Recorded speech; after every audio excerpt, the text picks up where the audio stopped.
Hi guys. So I am going to be talking about mental health, I'm going to be talking about social media, and I'm going to be talking about myself. And I feel like kind of like with what is going on with me currently and like my mental health. And I think it's important to realize that not everything that happens to you has happened to other people, or other people are struggling with it as well. So I'm hoping that, by sharing this, you guys can, have a little bit more insight what's going on with me in my life, and maybe it'll help you if you're like currently struggling with this, or you are, I don't know, maybe struggling with it in the future or the past, or if it's in the future, hopefully by watching this, maybe it like makes you feel a little different. I don't know. So when I was when I was a senior in high school, my friend had mentioned MySpace, and that was the very first time I ever had heard about social media. And I still had not been on it. When I was a freshman in college, so I was 18, I got my MySpace account. And it was the first time that social media really had ever been introduced to my life. And in order to go on MySpace, you had to go on your computer. So I would, not in the beginning, but after a certain point, I would wake up in the morning, and I'd like make my coffee or whatever, and I would turn my computer on, and I would sit at my computer, and I would go on. Sorry, my hair looks so crazy. I just washed it, so it's like just air dried. And I would go on MySpace, and I remember the feeling of going on MySpace. Like, I remember the feeling of changing your MySpace song, and then like you would go to your page and like pretend like you're somebody else and like listen to your MySpace song, and you would like take your photos. And it was the first time that it was really acceptable to take photos of yourself kind of just like shamelessly, being like, oh, look at me, I'm so pretty. Because before that, there wasn't such a thing, because people already in your life knew what you looked like, so there was no reason to do that. So I remember it was like the first time that I really was like, that dopamine hit of feeling accepted and feeling like my worth was so much into my appearance, and that you constantly were kind of thinking about how to, like, you would have this thing that was kind of like a feed, and everybody would see it, but it was you had to like click into it. So it would be, what are you going to make the like the little caption or whatever. And it was the first time that you could go online and have something entertaining to do, because before that we had computers, but there really wasn't anything to do online. It was, you would go on the computer to look up stuff for school, for a paper, or you would, you know what I mean? Like, you really didn't go online to have fun. Like, the only thing that really came before that was like AOL and chat rooms, and there wasn't this aspect of sensory overload of photos and music and this and that.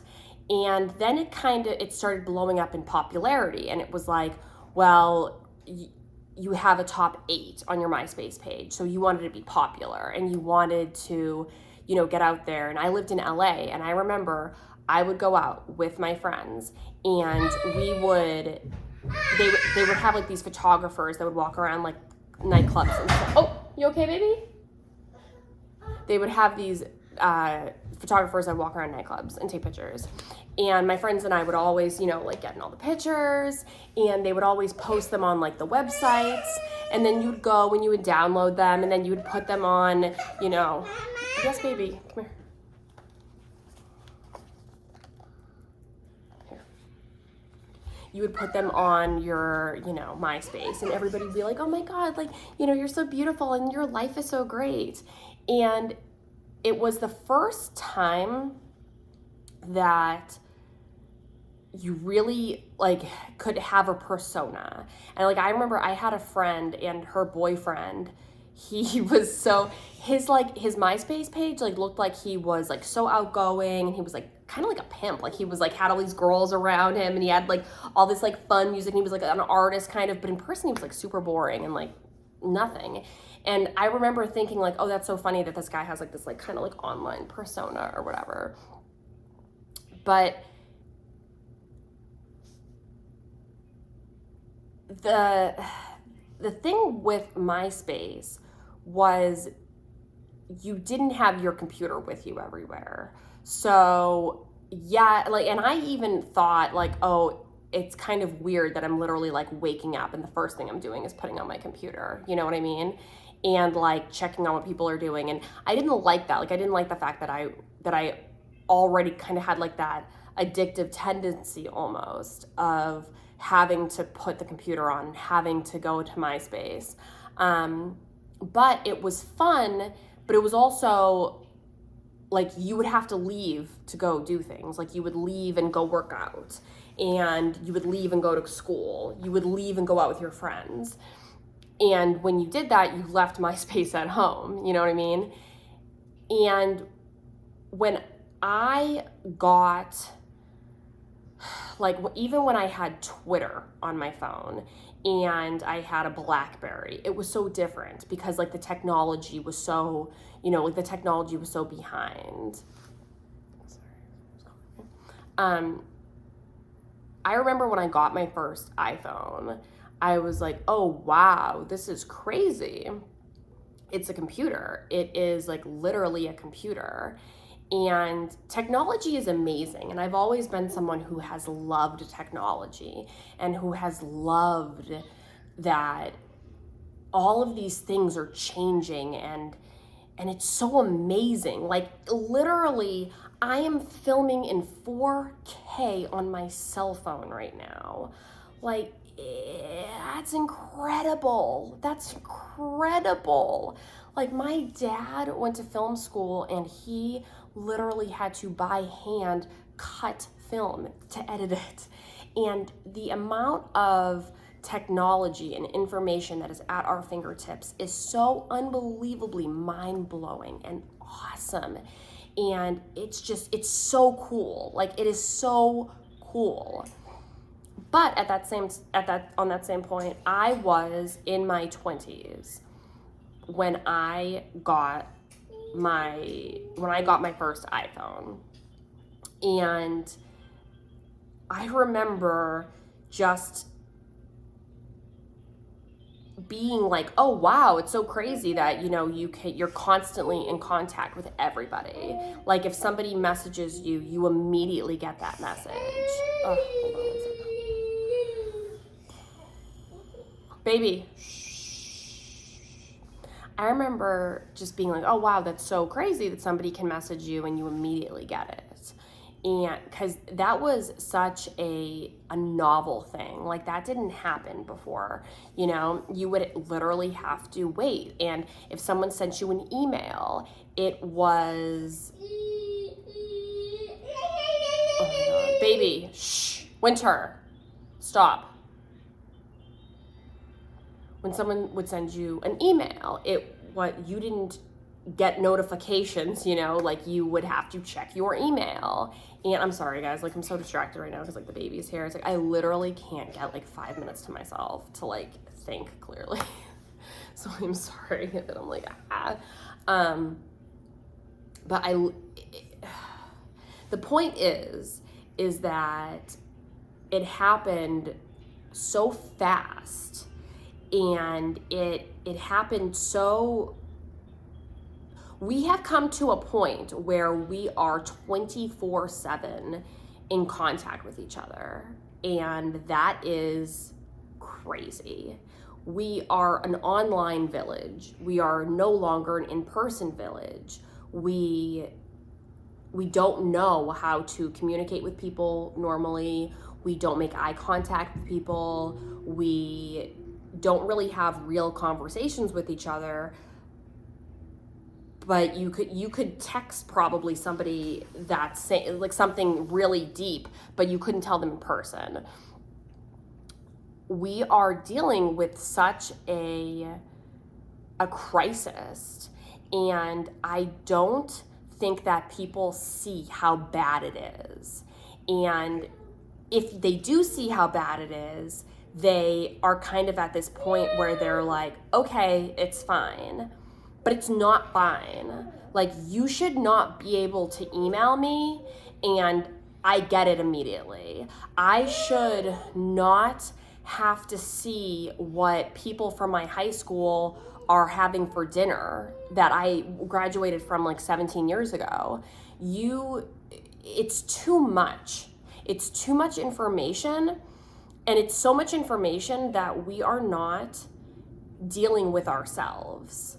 And I didn't realize, actually, I don't think I had this problem until my dog died. So last year, my dog died, and I've never been good with death. And I had her for 16 years. She was my whole life at some points. And I was so consumed with I was so consumed with just everything, with sadness, with guilt. I was so overcome with emotions that I found myself constantly on Instagram just watching reels, after reels after reels after reels of mindless, pointless information for no reason other than the fact that I was depressed and sad and did not know how to verbally communicate that with anybody. And then a few months later, my dad died, and that, it still is insane. But I realized that every single time I feel sad, I look at my phone. Every single time I feel worried, I look at my phone. Every single time I have a second of alone time in my brain, I'm looking at my phone because I need a distraction from that. And that is incredibly sad, and that is incredibly crazy because I'm 37.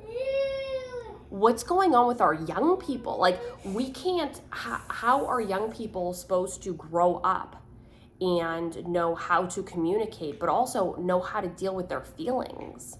And I believe that that's why there's so much suicide of young people, because they don't know how to express themselves and they do not know how to communicate. Because if I'm having this amount of issues and I'm an adult who did not have social media the first 20 years of my life, how are our children going to be dealing with that? And then also, it's too much. It's constantly going. Like, you should be able to be bored. You should be able to be with your thoughts and be with your emotions and be with your feelings.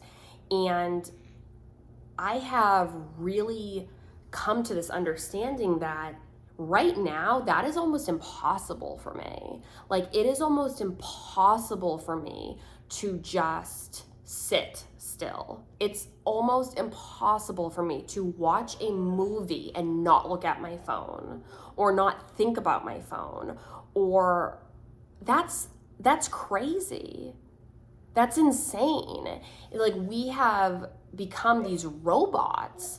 And for me, I have realized also that, because people are always like comparing themselves to other people, right?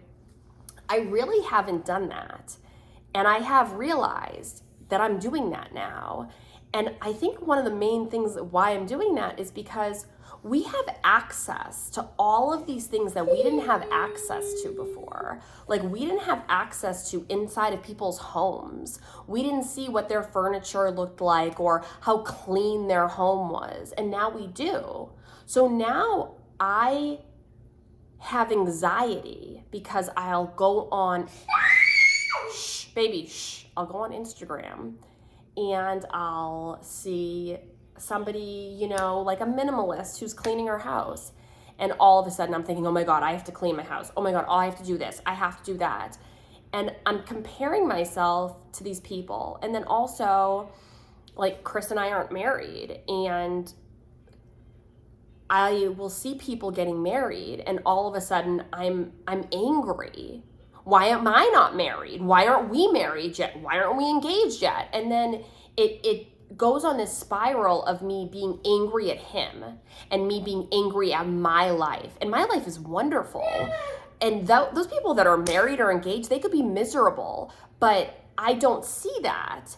And then I see somebody with a baby and, oh, I want a baby. Now I want a baby. Oh, I see somebody with a new Lululemon purse. Oh, now I want that Lululemon purse. Oh, I see somebody with his new cup. Oh, now I want that cup.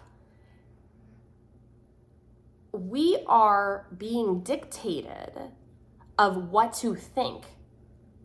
You go on your phone, you look at Instagram, you see a DIY project, you click on it, the next 1,000 things you're getting are all, that algorithm is all to that DIY. So even if you just saw one and you were like, oh, that's interesting, no, you're just gonna keep getting that same information. So maybe I saw a picture of a baby and I went, oh, I want a baby. But then I get 5,000 more images of babies. And that's telling me, that's telling my brain, you need a baby, you want a baby, you want a baby. We are self-sabotaging ourselves. We are sabotaging our lives and we aren't living life to the fullest. Why? Like, why? And we're making content for other people to watch to distract them from their lives. So really, we are all in this circle of making content to distract ourselves and distract other people. Well, life isn't that bad. Why are we trying to distract ourselves all the time? Why aren't we enjoying our lives? And right there, are you enjoying your life or do you have anxiety? Because I have anxiety. I have anxiety that I have never had. Do you? Because you probably do. When you go on TikTok, when you go on Instagram, how does it make you feel? Really, I'm really asking, how does it make you feel?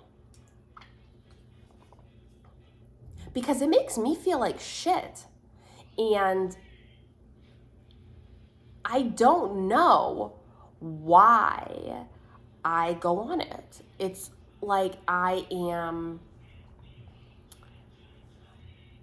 so distracted, I feel like, by what's important around me because I am so invested in, I don't know, like protecting myself, maybe because from the sadness, from thinking about my dad, thinking about my dog.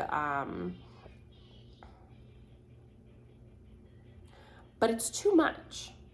It's at a point where it's too much and it's all the time. And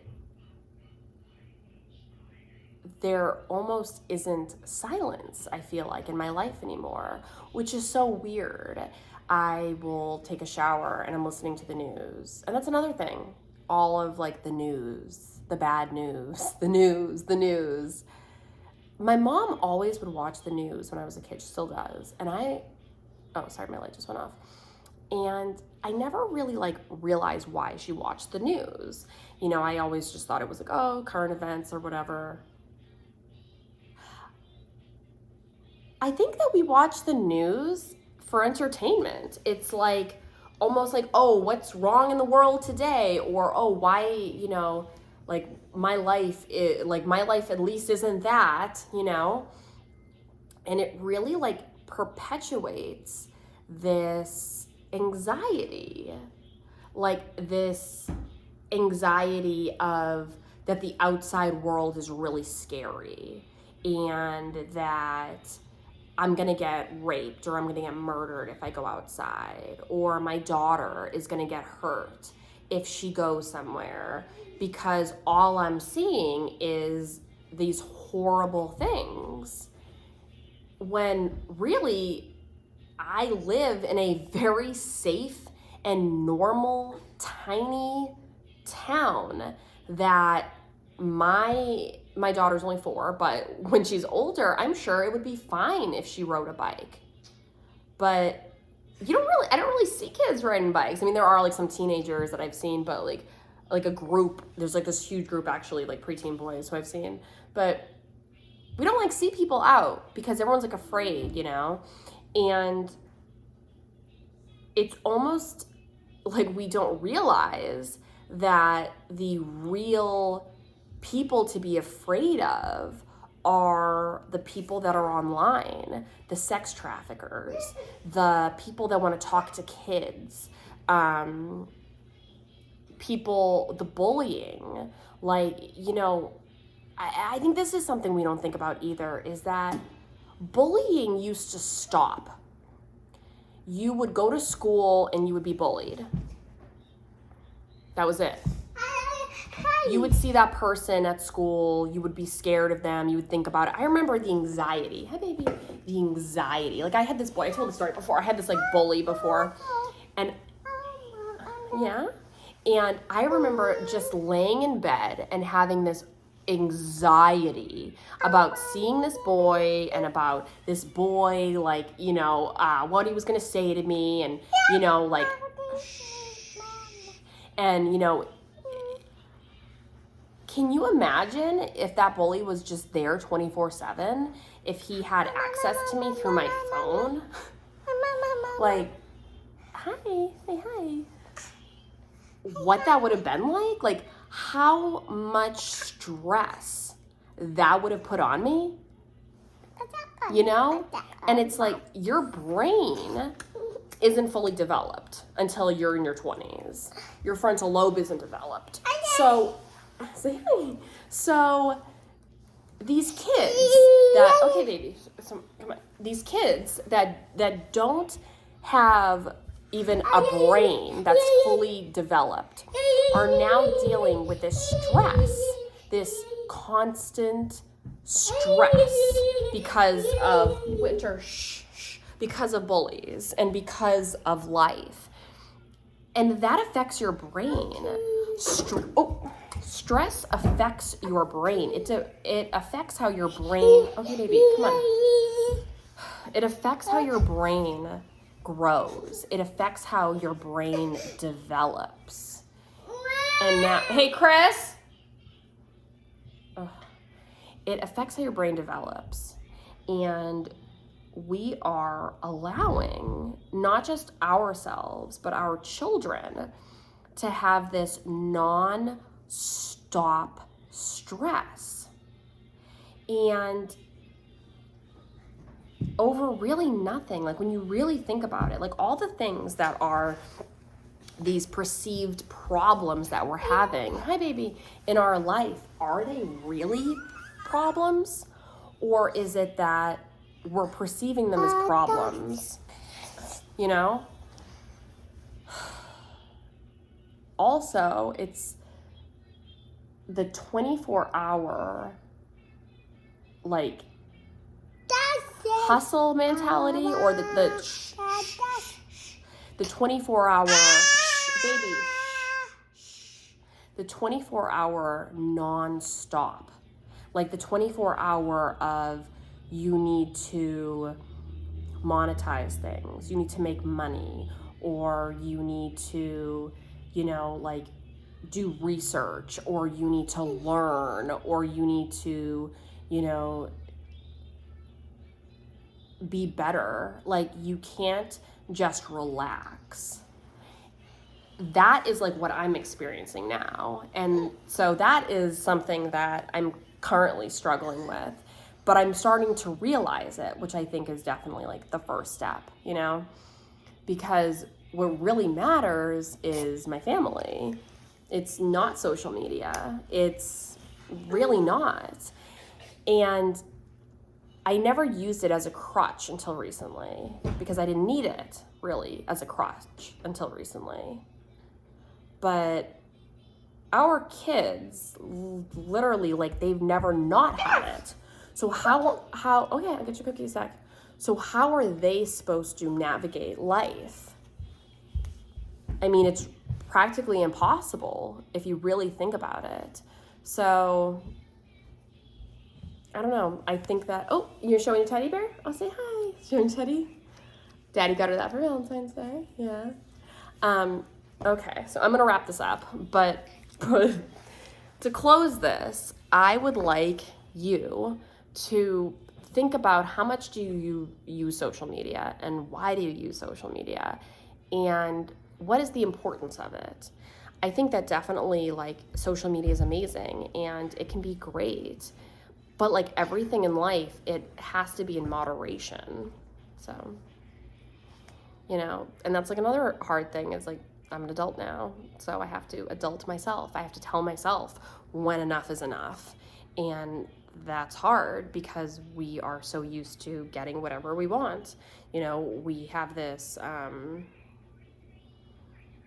this gratification that happens like so fast, and I think that's definitely something that I need to work on, is just like unplugging and just listening to myself. Like, if I want to cry, I'm going to cry. I'm not going to bury my emotions in, you know, like watching strangers on, you know, Instagram and TikTok and stuff. So, yeah, I will talk to you guys later. Bye.